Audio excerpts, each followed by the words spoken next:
متابعين قناتنا افكار وابتكار، وصباح الفل والورد والياسمين. النهارده ان شاء الله يوم جميل معانا، هنعمل اكله حلوه برضو زينا كده وزيكم. ان شاء الله هنعمل اكله هي اقتصاديه وفي نفس الوقت جميله قوي. اول حاجه محتاجينها في الاكله بتاعتنا دي النهارده دول 3 بصلات كبار مفرومين. اسهل عليكي، هنعمل صينيه فراخ. هنعملها النهارده بفراخ مجمده، مش فراخ يعني طازه ولا مذبوحه ولا كده ولا من عند بتاع الفراخ، لا هي فراخ مجمده. بس هنعملها النهارده بطريقه هتاكلي صوابعك وراها. هتخليكي بعد كده تعمليها على طول، يعني لو جربتيها مره هتعمليها مليون مره. ليه عملتها النهارده بالفراخ المجمده؟ علشان في ناس ما بتستلطفش او ما بتحبش الفراخ المجمده دمها، فاحنا هنعملها لهم النهارده بطريقه هتخليهم ياكلوها. دي هنرش معلقه صغيره كده مليانه فلفل،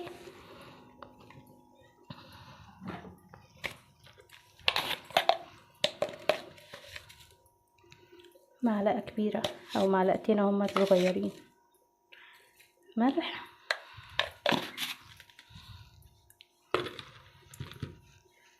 ومعانا الاكله دي بتحب الليمون قوي، يعني بصراحه بيديلها طعم مزازه كده بيخليها تفتح النفس، بيبقى جميل فيها قوي. دول كده ليمونتين عصرتهم اهو معاكم.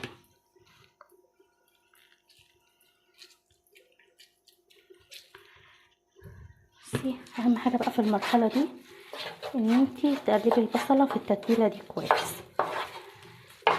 زي ما قلت لك واحنا بنقلب، في ناس ما بتحبش الفراخ اللي هي المجمده تتعمل شوربه، فاحنا هنعملها النهارده صينيه بطريقه حلوه قوي وجديده وطعمها تحفه، هتحبوها وهتاكلوها كده بالطريقه دي على طول. وفي نفس الوقت علشان زي ما احنا عارفين يعني برضو ساعات بنجيب مجمد، انا عن نفسي ساعات بجيب مجمد وساعات بجيب بلدي وساعات بجيب عادي، يعني كلنا على ده وعلى ده، يوم حلو ويوم ما شاء الله زي الفل احلى منه برضه. ربنا يجعل كل ايامكم كلها سعاده. ودي طبق دبابيس، على حسب بقى ما انت عايزه تعمليها بدبابيس، تعمليها بجناحه، تعمليها بأوراق كامله. بس لو جبتي فرخه طازه وعملتيها يستحسن الفرخه لو كبيره تقسميها 8 قطع، لو متوسطه تقسميها 6 قطع.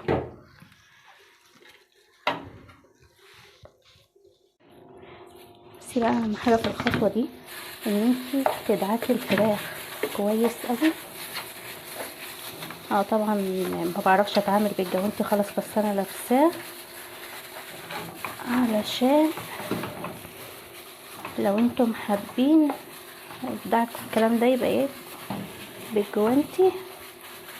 بس طبعا زي ما قلت لكم قبل كده، اي ست بيت في بيتها بتبقى واثقه من نظافه حاجتها ومن نظافه ايديها برضو كده. بصي زي ما انت شايفه كده الفراخ قدامك، دي بذره ليمونه هشيلها، اتشربت خالص من البصله. هنبدا بقى نضيف عليها دول نص كيلو بطاطس مقطعه صوابع. زي ما قلت لك انا بحب ويا ريت، يعني ما بحبش بصراحه الناس اللي تلاقيهم واقفين في المطبخ طول النهار، بتحسسني ان هي بتعمل الهايله، يعني والله ما هي بتعمل الهايله، بتعقدي البنات اللي لسه يعني سنه اولى مطبخ، اللي هي واقفه طول النهار في المطبخ. انتي لو جهزتي حاجتك، بصلتك قطعتيها والبطاطس بتاعتك وحاجتك كلها جهزتيها على الرخامه، مش هتحتاجي خالص ان انت تفضلي واقفه طول النهار في المطبخ. بصي بقى ده معانا فلفله يستحب خضرة، بس انا اللي لقيتها عندي حمرا. وديت 3 طماطميات متقطعين صغير خالص. وهنبدا ندعك الكلام ده كله، وتحاولي تخلي الفراخ ان هي تكون على الوش. طبعا لو انت موظفه او وراكي مشوار مثلا تاني يوم ومش هتبقي فاضيه تطبخي ولا كده، ممكن تجهزيها على بيات ويبقى طعمها احلى كمان، هتشرب التتبيله وهتبقى احلى بكتير.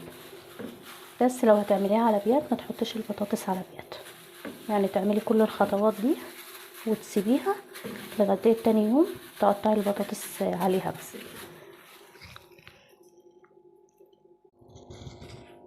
كده تمام. هنحط عليها بقى بمعدل من الجناب كده، تبداي تسقي من الجناب بمعدل كوبايتين ميه.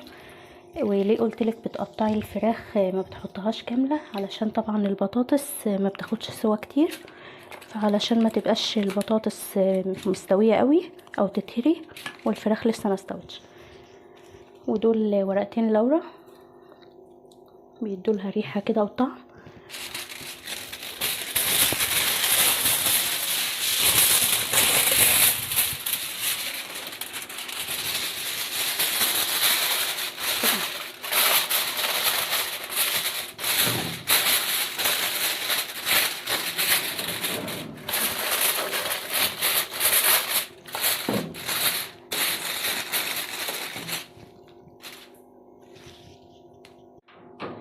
بس كده وغلفتها بالفويل، وهتبداي بقى تولعي عليها نص ساعه بالظبط، وهتبصي عليها طبعا هتكون استوت ان شاء الله، او على حسب بقى البوتاجاز بتاعك بتتابعيها. كده خلصنا الطبخه وخرجنا من المطبخ، يعني ما وقفناش طول النهار في المطبخ ولا حاجه. يا ستات البيوت يا شاطرين يا اللي عقدتوا البنات الصغيرين. تاني حاجه، لو انت عندك صينيه بغطا هتستغنى عن الفويل وهتغطيها. يلا بقى سيبكم لغايه لما تستوي وهرجع اقول لكم هنعمل فيه ايه. قلبي بعد ما استوت والفراخ استوت والبطاطس استوت، لان هي اصلا الدبابيس زي ما انتوا عارفين ما بتاخدش وقت خالص في السوا. هبدا اطفي عليها كده، خلاص هي شربت البصله وشربت الميه بتاعتها خالص، وهديها رشه زيت كده على الوش خفيفه، وهبدا ادخلها على الشوايه تاخد لون، وهرجع اوريها لك. ويلا بقى على بال هي ما تاخد لون على الشوايه، الناس اللي بتحب الفراخ المجمده وتجيبها طبعا كلنا بنجيبها، ده اعملي لايك وشير واشتراك في القناه عشان يوصلك كل جديد. انا هدخلها كده هظبط بس الفراخ على الوش كده، وهدخلها على الشوايه وراجعلك. كده ان شاء الله احلى ستات بيوت عملنا الفراخ المجمده مع بعض بطريقه حلوه قوي، من غير اشمئزاز، من غير يعه ولا ما اعرفش ايه، طريقه تفتح النفس قوي. وبجد الريحه جميله قوي، ما فيش فيها اي ريحه زهامه ولا زفاره، وجميله جدا. وبصي بقى اللون، انا اللي شامه الريحه وانا اللي هاكل الطعم، مش هقولك انت جربيها عشان تحكمي بنفسك، بس والله الريحه جميله قوي والطعم حلو قوي. ولو جربتيها ان شاء الله مش هتندمي، وقولي لكل اصحابك بقى عليها وشيري الفكره ان شاء الله. وان شاء الله معانا افكار تانية للفراخ المجمده للناس اللي ما بتحبها الشوربه. بس يلا فعلي زر الجرس عشان يوصلك ان شاء الله معانا كل جديد، ولايك وشير واشتراك في القناه عشان يوصلك كل جديد. والسلام عليكم ورحمه الله وبركاته.